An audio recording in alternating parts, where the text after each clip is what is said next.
जैन साहब, मंच पर आसीन भारत सरकार के मंत्रीगण,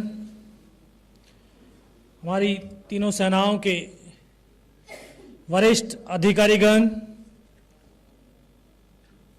भूतपूर्व हमारे सैन्य अधिकारीगण, वीर योद्धा और इस पावन मिट्टी में जन्मे हुए तमाम भारत के नागरिक, विद्यार्थी, छात्र एवं छात्राओं, मुझे बड़ा फक्र महसूस हो रहा है कि आज इस राष्ट्रीय मीडिया सेंटर के अंदर जो ये प्रोग्राम लॉन्च किया गया है, इसके लिए मैं भारत सरकार और भारतीय सेना का आभार व्यक्त करता हूं कि मुझे यहां पर जो बुला करके जो सम्मान दिया है, इसके लिए मैं तहे दिल से शुक्रिया अदा करता हूं।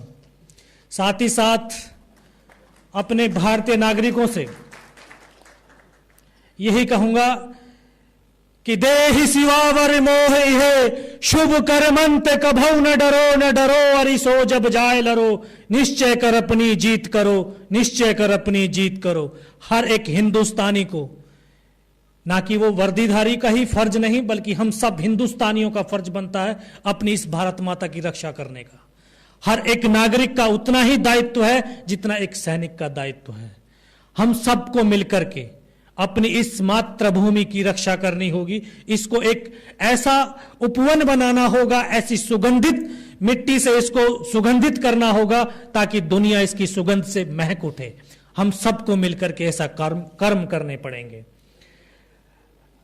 आज से 17 साल पहले भी हिंदुस्तान की सेना ने, जैसा कि आज सेना हमारी लड़ रही है कश्मीर वैली के अंदर, हर जगह हर सैनिक अपनी मातृभूमि के लिए अपने लहू का आखिरी कतरा भी अपनी मिट्टी को समर्पित कर रहा है।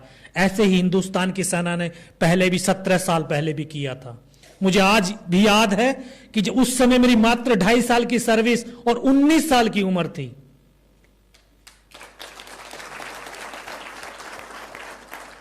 सिर्फ किताबों में पढ़ करके गया था, परिवार का संस्कार था, क्योंकि पिता भी एक फौजी थे, उन्होंने 71 की लड़ाई लड़ी थी।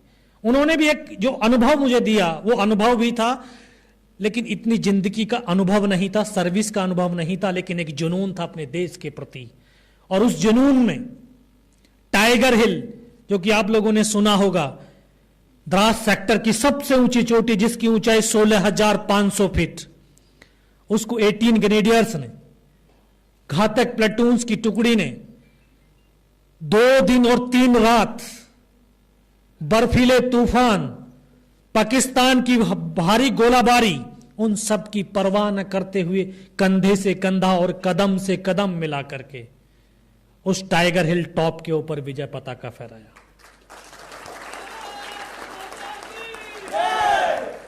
मुझे वो क्षण आज भी याद है कि हम 7 जवान पाकिस्तान की सेना के सैनिकों के साथ गुत्थम गुत्था की लड़ाई लड़ रहे थे, और उस भीषण युद्ध के दौरान मेरे 6 साथी शहीद हो गए थे।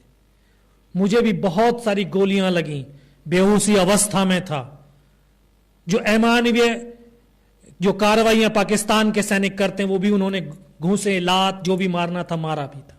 लेकिन उसके बावजूद भी एक अगर हिंदुस्तान का एक नागरिक, हिंदुस्तान का एक सैनिक अगर मन के अंदर एक विश्वास पैदा कर लेता है कि उसको कोई मारेगा नहीं या वो मर नहीं सकता है, तो वो कभी मर भी नहीं सकता है। उस विश्वास के दौरान उन पाकिस्तानियों सैनिकों के बीच में मैं पड़ा रहा, उनकी गोलियों को सहता रहा, और आखिरकार लास्ट में जब उसने सीने पे भी गोली चला दी तो, लेकिन कहते हैं कि जाको राखे साइयां मार सके ना कोई। यहां पर भी पर्स रखा था, उसमें भी कुछ बचाने वाला ईश्वर होता है।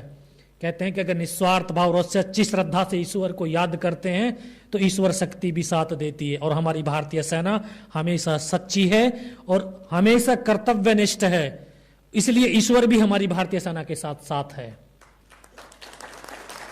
वो गोली रिकोचिट हुई, उसके बाद ग्रेनेड से हमला किया। जो पाकिस्तान का सैनिक हमारे वेपन उठाने की कोशिश कर रहा था उसको मारा, उसकी राइफल को लेकर के और 4 सैनिकों को मौत के घाट उतारा और वहां से उनको वहां से खदेड़ने पर मजबूर कर दिया। फिर उसी की इंफॉर्मेशन के आधार के ऊपर मेरी जो 18 ग्रेनेडर्स की दूसरी टुकड़ी ने आकर के हमला किया और बिना कुछ कैजुअल्टी के टाइगर हिल टॉप के ऊपर विजय पताका फहरा दिया, जो कि कारगिल युद्ध का यू टर्न हो गया था। ये एक छोटा सा अनुभव था मेरी जिंदगी का। मैं अपने इन साथियों के साथ, जो हमारे जो विद्यार्थीगण हैं, उनको यही कहना चाहूंगा कि हर एक इंसान को, सबसे पहले हर एक भारतीय को एक अच्छा भारतीय बनना चाहिए। एक अच्छा भारतीय बन गया तो शायद एक अच्छा हिंदुस्तान का निर्माण हो जाएगा। और हम सब चाहते हैं कि हर एक नागरिक एक अपनी कर्तव्य के साथ, अपनी निष्ठा के साथ, ईमानदारी के साथ, वफादारी के साथ अपने जिस भी क्षेत्र के अंदर वो सेवारत कार्यरत रहे, उसके अंदर वो एक ये भावना दिखाए, ताकि हमारा देश एक मजबूत सशक्त देश बन सके। इन्हीं भावनाओं के साथ मैं आखिर में यही कहूंगा कि करमवीर को कोई रोक नहीं सकता है करने से, और उसको कौन मार सकता है जो कभी न डरता हो मरने से। जय हिंद, जय भारत।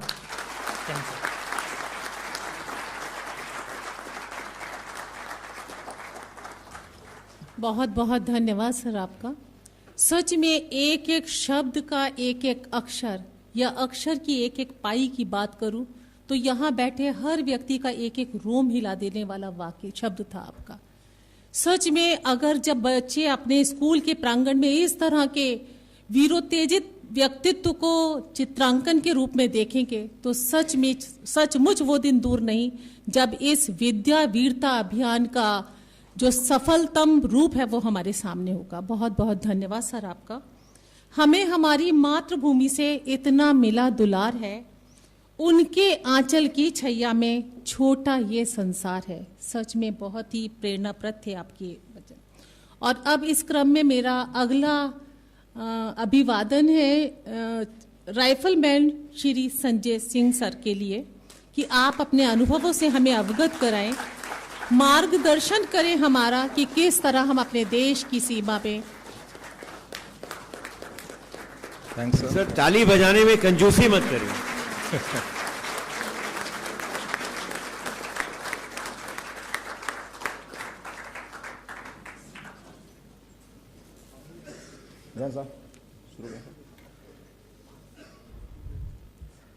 आदरणीय भारत सरकार के मंत्रीगण, तीनों सेनाओं के सेनाध्यक्ष और फौज से रिटायर्ड हमारे अधिकारीगण,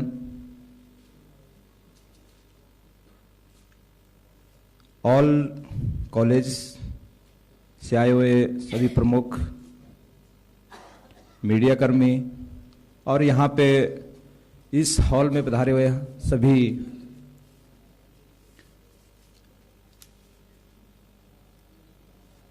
लोगों से जो यहाँ पे आज इस मौके पे आप लोग एक गवाह बने कि विद्या वीरता जो अभियान आज हमारे आचार्य मिनिस्टर द्वारा जो शुभारंभ किया गया, और सबसे बड़ी बात कि आज जो एक शुभारंभ हुआ उसमें यहाँ पे हमें बुलाकर जो हमें सम्मान आप लोगों ने दिया उसके हम सदा आभारी रहेंगे। जो एक सोच शुरू हुई है, जो एक अभियान जो शुरू किया, उस अभियान की शुरुआत सिर्फ जो स्कूल जो कॉलेज जहां से हमें एक प्रारंभिक शिक्षा जो मिलती है, हम ये बीज अगर वहीं से शुरू करें तो सबसे बढ़िया था। और वही शुरुआत आज हमारे आचार्य मिनिस्टर साहब ने की, जो आज कॉलेज के जो मुखिया जो प्रबंधक हैं, जो वहाँ के मुखिया हैं, वो यहाँ पे आज पधारे हैं। मेरा आप लोगों से सिर्फ इतना अनुरोध है कि जो स्कूल कर सकता है वो कोई और नहीं कर सकता। जो शिक्षा बच्चे को स्कूल में दी जा सकती है वो घर में नहीं दी जा सकती। घर की शिक्षा और स्कूल की शिक्षा में बहुत अंतर है। घर में सिर्फ संस्कार दिए जा सकते हैं और स्कूल और कॉलेज में जो हमारा एक भारत निर्माण का जो एक सपना है, आपने सिर्फ वो सपने वहां पे साकार करने हैं।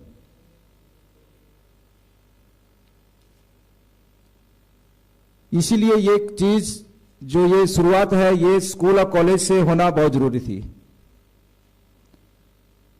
घरों में तो सभी अपने बच्चों को शिक्षा देते हैं कि आप ऐसा करो वैसा करो, लेकिन बच्चे के अंदर कुछ चीजें होती हैं जो वो देख के करता है, कुछ सुन के करता है, अपने आस पड़ोस महसूस करता है, क्योंकि उसका जो मन है वो चंचल है। आप उसको जिस तरीके से मोड़ना चाहें उसको मोड़ सकते हो, क्योंकि उसका जो पावर बैंक है, जो सोचने की शक्ति है या कुछ करने की शक्ति है, वो काफी है। तो ये चीज जो बच्चे के अंदर जब करेगा अपने अंदर वो, तो ऑटोमेटिक ही वो बच्चा आगे जाके उस चीज को पक्का चुनेगा। तो हमारा मेन मकसद यही है कि जरूर नहीं है कि हम लोग हर कोई सिर्फ सेना में ही जाएं, क्योंकि सेना में कुछ एक पाबंदियां हैं, कुछ एक रूल है, लेकिन हर कोई बच्चा भी फौज में नहीं जा सकता। लेकिन कोशिश सबको करनी चाहिए, और कोशिश हमेशा कामयाब होती तभी है जब आप कोशिश करते रहें। क्योंकि जब मैं फौज में आया था तो ऐसा नहीं कि मैं भी डायरेक्ट सिर्फ जिस दिन गया उस दिन भर्ती हो गया। मैंने भी बहुत बार प्रैक्टिस किया फौज में जाने के लिए, कई बार सिलेक्ट नहीं हुआ, लेकिन कोशिश नहीं छोड़ी। क्योंकि जो एक एम था कि मैंने फौज ज्वाइन करनी है, जबकि मुझे पुलिस में काफी मेरे रिलेटिव थे, वो सभी कहते थे कि हमारा जो रिलेशनशिप है सारा पुलिस में है, कोई स्टेट पुलिस में है तो कोई सेंट्रल पुलिस में है। तो वो सभी कहते थे कि आप भी उसी को ज्वाइन करो। लेकिन मैंने एक चीज ठानी थी कि जाऊंगा तो सिर्फ इंडियन आर्मी में जाऊंगा, नहीं तो पुलिस में भी नहीं जाऊंगा। मैंने मैट्रिक करने के बाद फर्स्टली जब प्रैक्टिस फौज में ज्वाइन करने के लिए जब जाना शुरू किया, बहुत बार नाकाम हुआ, लेकिन मैं पीछे नहीं हटा। लास्ट हमारा जो जीडी के लिए जो 21 ईयर्स का एक स्टॉप रहता है, मेरा 21 ईयर स्टार्ट हो चुका था, और जो उस भर्ती में जब लास्ट में गया, 21 ईयर वाली जो भर्ती में गया उसमें सिलेक्ट हो गया। और सबसे बड़ी बात कि सिलेक्ट होने के बाद जो ट्रेनिंग किया, और ट्रेनिंग करने के बाद सबसे पहली पोस्टिंग में सीआई ऑप्स की हुई, और वो भी सोपर जैसे इलाके में। मैंने सिर्फ अपने जिंदगी में जो फर्स्ट मेरा जो फौज का जो मेरे जो कदम थे वो सीधा सीआई में पड़े। मैंने अपने सर्विस की जो शुरुआत थी वो सीआई ऑप्स से की, और वही टर्नओवर खत्म होते होते लास्ट में कारगिल ऑपरेशन। तो हमारे पास एक सीआई ऑप्स का एक्सपीरियंस था, बाकी एक ट्रेनिंग। जैसे ही हम लोग कारगिल ऑपरेशन में पहुंचे, जैसे साहब ने आपको बताया, साहब की यूनिट और हमारी यूनिट बिल्कुल साथ साथ थे। हर ऑपरेशन में हम दाहिने या बाएं एक दूसरे के अटैक करते थे, चाहे द्रास की बात थी, चाहे मस्को या टगरेल।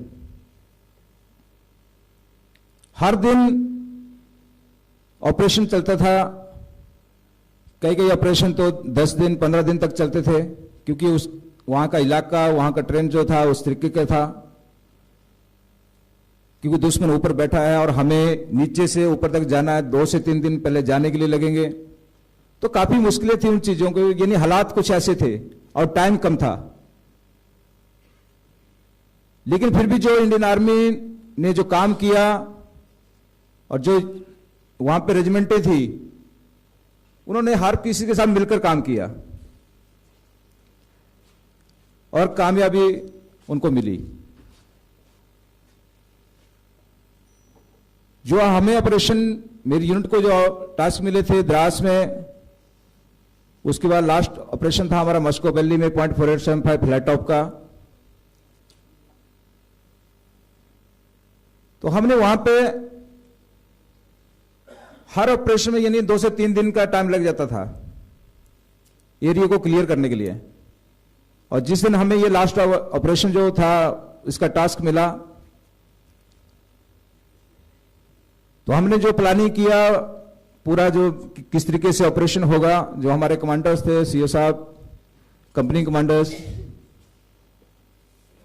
बाकी आगे जेसीओस, एनसीओस, जो प्लानिंग किया उसके हिसाब से हमने आगे मार्च किया। हमारे में एक लीडिंग सेक्शन थी जो कि क्योंकि इलाके के हिसाब से देखते हुए रास्ता बनाना था और आगे बढ़ना था। लेकिन दुश्मन ने वो इलाके जितने भी थे वो फायर से कवर किए थे, जिस इलाके रास्तों से हमने ऊपर चढ़ना होता था।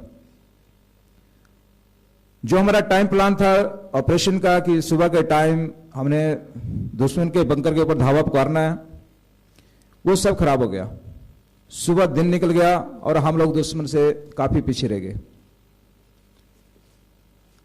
जब दिन निकल गया तो कार्रवाई पूरी बंद हो गई, लेकिन दुश्मन हाइट पे बैठा था, हम लोग नीचे थे, तो दुश्मन का जो फैलाव था काफी लंबा था। और जैसे जैसे दिन निकलता गया, लाइट होना शुरू हुई, दुश्मन को हमारी मौजूदगी वहां पे पता चल गया और सुबह सुबह ही हमारी कैजुअल्टी शुरू हो गई। मेरे कंपनी कमांडर मेजर गुरप्रीत थे, तो उन्होंने देखा कि अगर शाम का मैं इंतजार करूंगा यहां पे, तो शाम तक तो मेरी कंपनी का कोई भी जवान नहीं बचेगा, लड़ाई किससे लड़ूंगा। उन्होंने सीओ साहब से बात की। दिन के टाइम हमें फायर सपोर्ट मिला। जो हमारी लीडिंग सेक्शन थी एक जैसी 10 वार की, उसने दिन के टाइम ही अटैक कर दिया। तो मैं और एक मेरा बडी थे नितेंद्र, हम 2 स्काउट थे, हम लोग आगे चले गए। अभी ना तो फायर सपोर्ट ले सकते थे, ना ही पीछे वाले हमारे साथ आ सकते थे। जो कुछ करना था हमें 11 लोगों ने करना था। दिन का समय था, अगर थोड़ा सा भी चूक करते दुश्मन की गोली आ जाती। तो काफी देर जेसीओ साहब ने कहा कि इन गनों को बाहर निकाल लो। अभी गन कंटिन्यू फायर कर रही है तो उसको हाथ लगाना काफी मुश्किल था। तो हमने थोड़ी देर सोचा। उसके बाद हमारे पास अपने जख्मों के अगर गोली लगने के ऊपर हमें एक फील्ड पट्टी मिलती है अपने आप को बांधने के लिए, तो हमने वो फील्ड पट्टी अपने हाथों में बांध ली और संगड़ के पास ही बैठ गए। जो मेरा दूसरा बडी था उसने संगड़ में ग्रेनेड फेंका और मेरा जो काम था वो था दोनों गने बाहर निकालना। मेरे बडी ने ग्रेनेड फेंका, उससे कैजुअल्टी हुई दुश्मन की और मैंने दोनों गने बाहर निकाल ली। और जो मेरे पास AK-47 था उससे संगड़ के अंदर ब्रश फायर करके दुश्मन को मार गिराया।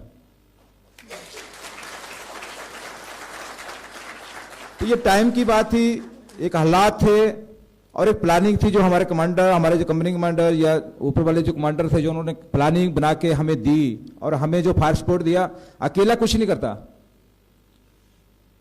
मैं भी वहां तक पहुंचा तो मैं भी किसी के फायर सपोर्ट के जरिए पहुंचा। जैसे फिल्मों में दिखाया जाता है कि एक आदमी फायर करता है लेकिन कुछ होता नहीं है, लेकिन लड़ाई में ऐसा नहीं होता।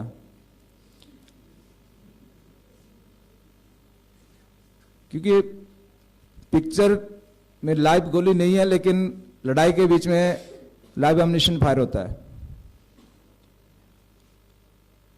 वहां सिर्फ मौका चाहिए और मौका जिसने उस मौके का फायदा उठा लिया वो ये विजय है। और हमें जो वहां पे मौका मिला हमने उसका भरपूर फायदा उठाया और जो टास्क था उसके हमने तकरीबन 5 साढ़े 5 बजे तक शाम को हमने कंप्लीट कर दिया। जबकि कभी हम दिन को ऑपरेशन नहीं करते ऐसे एरिया में, लेकिन हालात ऐसे थे कि ऑपरेशन करना पड़ा। इस पूरे ऑपरेशन में जो हमारा कंपनी का जो 11 लोगों का ऑपरेशन था, इसमें सिर्फ मेरे 2 साथी शहीद हुए। बाकी हमारे 11 में से एक सेफ था, 2 शहीद हो गए और 9 लोग जो थे हम लोग सब जख्मी थे। क्योंकि दिन का टाइम था, दुश्मन 2 साइड से फायर था और संगड़ के 2 बंकर हमने लेने थे। तो इसी तरीके से हमने दूसरा बंकर भी लिया और एरिया को पूरा क्लियर कर दिया। लेकिन हमने एक चीज वहां पे देखी, पाकिस्तान के साथ जो हरकत आजकल जो पाकिस्तान ने हमारे सैनिकों के साथ की, हमने भी वहां पे दुश्मन की काफी डडबड़ियां थी कारगिल ऑपरेशन के दौरान, तो हमने कभी ऐसा नहीं किया।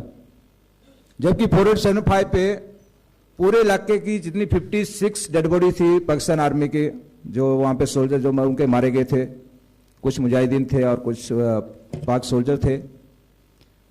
तो लड़ाई जब खत्म हो गई तो डेड बॉडीज वहीं पड़ी रही, पाकिस्तान आर्मी ने उनको वापस लेने से मना कर दिया। तो मेरे जो सीईओ थे, जो टॉयसी और सीईओ की कमांड कर रहे थे, लेफ्टिनेंट कर्नल वाई के जोशी, नाउ अभी मेजर जनरल वाई के जोशी, तो उनका कहना था कि सैनिक अपने देश के लिए लड़ता है, अभी मरने के बाद इसके साथ कौन सी दुश्मनी।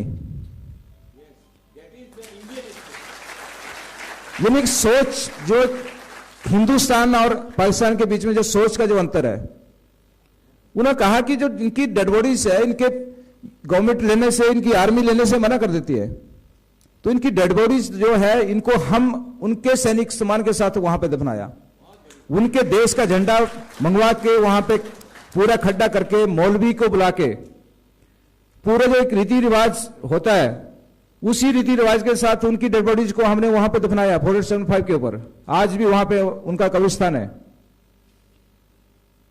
सीओ साहब का सोच सिर्फ इतनी थी कि कम से कम इनकी आर्मी या इनका जो पॉलिटिक्स है, इनको अगर इनकी जरूरत नहीं है तो कम से कम इनके घर वालों को तो दिल में शांति होगी कि मेरा जो बेटा इन फौज में लड़ रहा था उसको जमीन नसीब हुई। अगर हम भी करना चाहते तो कर सकते थे, जैसे इन्होंने किया, लेकिन हमारे इंडियन आर्मी में ये नहीं है। ठीक है, वो अपने देश के लिए लड़ रहा है, हम अपने देश के लिए लड़ रहे हैं, लेकिन उसके बाद जो ये हरकत जो करते हैं वो कायरता की निशानी है। क्योंकि लड़ाई हमने देखी है, वहां पे डेड बॉडी हमारी भी हैं और डेड बॉडी उनकी भी होती है, और उस टाइम भी उन्होंने हमारे सैनिकों के साथ इसी तरीके का व्यवहार किया था। ये सिर्फ सोच का फर्क है, बाकी कुछ नहीं। इसीलिए जो आज ये शुरुआत यहां पे स्टेज से हुई, ये हर कॉलेज में ही शुरू नहीं होनी चाहिए, हर स्कूल में, हर इंस्टीट्यूट में। ये सिर्फ फोटोग्राफ है, उसके बाद इनकी हिस्ट्रीज, जैसे बाकी हिस्ट्री पढ़ाई जाती है उसी तरीके से अगर आप उस लोगों की हिस्ट्री 20 अपने सिलेबस में डालें, कम से कम जो बच्चे पढ़ेंगे, कम से कम उनको इतना तो याद होगा कि नहीं, मैंने इस क्लास के बीच में इस आदमी की हिस्ट्री पढ़ी थी।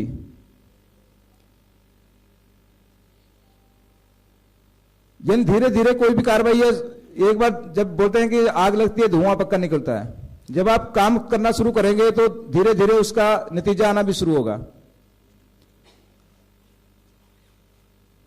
मैं ज्यादा समय ना लेता हुआ यहीं पे अपनी वाणी को यहीं पे विराम देता हूं, और एक बार फिर आप सबका